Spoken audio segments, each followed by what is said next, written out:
कांग्रेस ज्यादा उठाएगी, कांग्रेस लड़ेगी। इस देश में राहुल गांधी एक ऐसे व्यक्ति हैं जो लगातार पहले दिन से खड़े होकर के अडानी के भ्रष्टाचार को और अडानी और नरेंद्र मोदी जी की दोस्ती को किस तरह अडानी को फायदा पहुंचाया जा रहा है, इसका मुद्दा अगर एक व्यक्ति बिना डरे हुए इस देश में उठा रहा है तो उस व्यक्ति का नाम राहुल गांधी है। और हम सब चाहते हैं कि राहुल गांधी लगातार इस मुद्दे को उठाएं, क्योंकि इससे देश के आम व्यक्तियों की पूंजी जुड़ी हुई है। कौन सा सहयोगी दल कौन सा क्या मत रखता है, क्या संबंध रखता है, वो बात की बात है। हम वैचारिक तौर पर एकजुट है। किसी एक मुद्दे पे अगर किसी का कोई और मत होगा तो हम उससे कोई मनभेद भी नहीं करते। ठीक है, अपना व्यक्तिगत सबकी अपनी राजनीति है, लेकिन कांग्रेस कल भी इस मुद्दे को जोर शोर से उठा रही थी, क्योंकि किसी भी भ्रष्टाचार को जिसमें सरकार शामिल होगी कांग्रेस उसे टॉलरेट नहीं करेगी।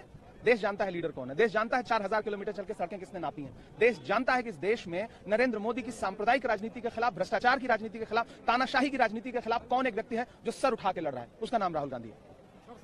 देखिए, राज्यसभा सांसद इमरान प्रतापगढ़ी ने कहा कि सरकार संसद नहीं चलाना चाहती। देखिए पूरा वीडियो। भारतीय जनता पार्टी के सांसद ट्रेजरी बेंच खड़े होकर के लगातार हाउस को डिस्टर्ब करती है और चेयरमैन साहब डिस्टर्ब होने देते हैं, सहयोग करते हैं।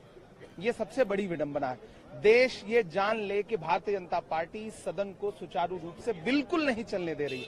जब इन्हें चलाना था तब इन्होंने 146 सांसदों को सस्पेंड करके भी सदन चलाया था, लेकिन चूंकि आज इन्हें चलाना नहीं है, ये जानते हैं कि सदन चलेगा तो अडानी के मुद्दे पे चर्चा होगी, संभल पे चर्चा होगी, रतलाम पे चर्चा होगी। इन्हें पता है किसानों का मुद्दा उठेगा, इसलिए ये सदन को किसी न किसी बहाने से अर्जन करा रहे हैं। और शर्मनाक ये है कि भारतीय जनता पार्टी जो खुद सरकार में है वो सदन को अर्जन करा रही है। हवा जो मिल रही है तो वो इंडिया ब्लॉक के जो बाकी लीडर है उनके बयानों से मिल रही है, सरकार भी चुटकी लेती है उसके ऊपर। लालू यादव जी कह रहे हैं कि हम ममता बनर्जी को सपोर्ट करते हैं, कांग्रेस कुछ अपना स्टैंड रखती हो रखे, लेकिन इंडिया ब्लॉक की लीडरशिप के लिए ममता बनर्जी को हम सपोर्ट करते हैं। किरण रिजिजू साहब ये कहते हैं कि कांग्रेस ही ज्यादा जो है वो इस मुद्दों को उठाती है, अडानी के जैसे मुद्दे को, वरना बाकी पार्टियां सपा हो, टीएमसी हो, ये चाहती है कि सदन के अंदर चारों रूप से बात न्यूज वालों से बात हो रही है। अडानी का जो पूरा भ्रष्टाचार है उससे इस देश की आम जनता का पैसा प्रभावित हो रहा है। राहुल जी ने इस पे बाकायदा प्रेस कॉन्फ्रेंस की। चूंकि कांग्रेस को इस देश के आम लोगों के पैसों की चिंता है, उनकी पूंजी की चिंता है और देश की साख की चिंता है, इसलिए हाँ कांग्रेस ज्यादा उठाती है और कांग्रेस ज्यादा उठाएगी, कांग्रेस लड़ेगी। इस देश में राहुल गांधी एक ऐसे व्यक्ति हैं जो लगातार पहले दिन से खड़े होकर के अडानी के भ्रष्टाचार को और अडानी और नरेंद्र मोदी जी की दोस्ती को किस तरह अडानी को फायदा पहुंचाया जा रहा है, इसका मुद्दा अगर एक व्यक्ति बिना डरे हुए इस देश में उठा रहा है तो उस व्यक्ति का नाम राहुल गांधी है। और हम सब चाहते हैं कि राहुल गांधी लगातार इस मुद्दे को उठाएं, क्योंकि इससे देश के आम व्यक्तियों की पूंजी जुड़ी हुई है। कौन सा सहयोगी दल कौन सा क्या मत रखता है, क्या संबंध रखता है, वो बात की बात है।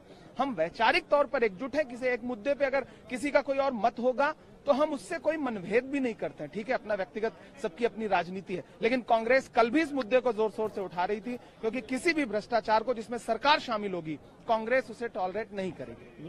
लेकिन इमरान जी बात आ रही है इंडिया ब्लॉक के नेतृत्व की, टीएमसी कहती है स्ट्राइक रेट कांग्रेस। न्यूज वाले सवाल पूछ रहे हैं इमरान प्रतापगढ़ी से। देखिए, बनर्जी भी एक पॉसिबल चेहरा है, उनके बात होनी चाहिए।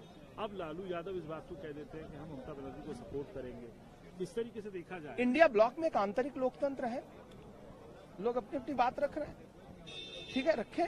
देश जानता है लीडर कौन है, देश जानता है 4000 किलोमीटर चल के सड़कें किसने नापी हैं, देश जानता है कि इस देश में नरेंद्र मोदी की सांप्रदायिक राजनीति के खिलाफ, भ्रष्टाचार की राजनीति के खिलाफ, तानाशाही की राजनीति के खिलाफ कौन एक व्यक्ति है जो सर उठा के लड़ रहा है, उसका नाम राहुल गांधी है।